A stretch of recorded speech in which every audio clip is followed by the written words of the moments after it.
মাছের ডিমের বড়া রেসিপি অনেকে অনেক রকমভাবেই খেয়ে আছো বন্ধুরা, কিন্তু আমি গ্যারেন্টি দিয়ে বলতে পারি আজকের এই সম্পূর্ণ ঘরোয়া উপকরণে ঘরোয়া পদ্ধতিতে এই রেসিপিটা একবার যদি বানিয়ে খাও বারবার কিন্তু বানাতে খেতে ইচ্ছা করবে। তো দেখে নাও রেসিপিটা। তো দেখো, প্রথমেই যেটা করছি, আমি এখানে মাছের ডিম নিয়ে নিয়েছি। তোমরা তোমাদের পরিমাণ অনুযায়ী বেশি বা কম নিতে পারো। তো যেটা প্রথমেই হচ্ছে, আমি এখানে স্বাদ মতো লবণ, কিছু পেঁয়াজ কুচি, কাঁচা লঙ্কা কুচি আর একটু স্বাদ অনুযায়ী গরম মশলার গুঁড়ো আমি দিয়ে দিয়েছি। পুরো ব্যাটারটা রেডি করে নেওয়ার পর বাইন্ডিংয়ের জন্য দিয়ে দিলাম 3 চামচ বেসন।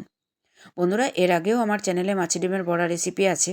তো এক্ষেত্রে আমি বলে রাখি একটা টিপস, যে তোমরা যদি আলু দিয়ে রেসিপি করতে চাও, কারি বানাতে চাও লাঞ্চের জন্য, তো সেক্ষেত্রে কিন্তু বেসন দেবে বাইন্ডিংয়ের জন্য।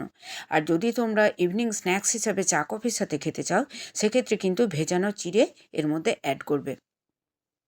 তো দেখো, বড়াগুলো ভেজে নিচ্ছি। আগে থেকেই সরষের তেল আমি কড়াইয়ের মধ্যে গরম হতে বসিয়ে দিয়েছিলাম। তো একসঙ্গে অনেক বেশি দিও না, তাহলে কিন্তু উল্টোপাল্টা করতে অসুবিধা হবে, ভাজতে অসুবিধা হবে।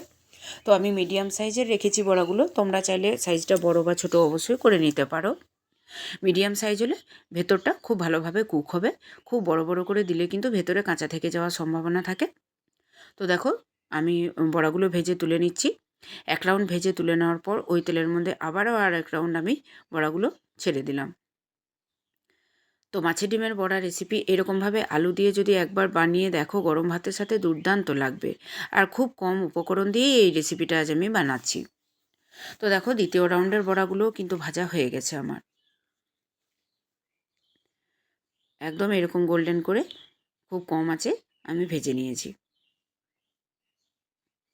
ভেজে তুলে নেওয়ার পর এখন ওই কড়াইয়ে ওই তেলের মধ্যেই আমি দিয়ে দিলাম ঝোলের সাইজের আলু। আমি আগে থেকেই কেটে রেখেছিলাম, যেভাবে মাছের ঝোলে দেওয়া হয় ঠিক সেরকমভাবেই পাতলা পাতলা করে। তো দিয়ে দেওয়ার পর স্বাদ অনুযায়ী লবণ এবং আন্দাজ মতো একটু হলুদ দিয়ে আলুগুলোকে একটু ভেজে নিচ্ছি। আলুগুলো যেই ভাজা হয়ে যাবে, ঠিক এরকম পর্যায়ে দিয়ে দিচ্ছি বড় চামচের 1 চামচ মতো পেঁয়াজ বাটা, হাফ চামচের থেকে কিছু কম আদা বাটা ও ভর্তি ভর্তি 1 চামচ মতো আমি রসুন বাটা এর মধ্যে দিয়ে দিলাম। ব্যাস, আজকের এই রেসিপিটাতে শুধু এই মশলাই আমি ব্যবহার করব, আর কোনো রকম বাড়তি মশলা কিচ্ছু ব্যবহার করব না। এই পাতলা আলুর ঝোলটা মাছের ডিমের বড়া দিয়ে গরম ভাতে কিন্তু দুর্দান্ত লাগে। তো দেখো, মশলা দিয়ে খুব ভালোভাবে কষিয়ে নেওয়ার পর সামান্য একটু জল দিয়ে আবারও কষিয়ে নেওয়ার পর দিয়ে দিচ্ছি মিডিয়াম সাইজের 2টো টমেটো আমি মিক্সিতে পেস্ট করে রেখেছিলাম।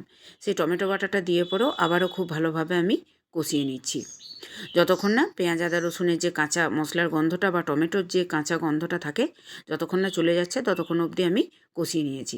আর দেখো, এদিকে কষাতে কষাতে কিন্তু আলু একদম প্রায় সেদ্ধ হয়ে এসছে। ঠিক এরকম অবস্থায় সমস্ত বড়াগুলো দিয়ে আবার একবার খুব ভালোভাবে আমি কষিয়ে নেব। এতে করে এই পেঁয়াজ রসুনের যে মশলার যে স্বাদটা কিন্তু বড়ার ভেতরে ঢুকবে, আর যখন খাবে মুখে পড়বে কিন্তু বড়াগুলো দুর্দান্ত লাগবে। তো দেখো, বড়াগুলো আলুর মধ্যে দিয়ে খুব ভালোভাবে কষিয়ে নিচ্ছি। কষিয়ে নেওয়ার পর আমি দিয়ে দিচ্ছি পরিমাণ মতো জল।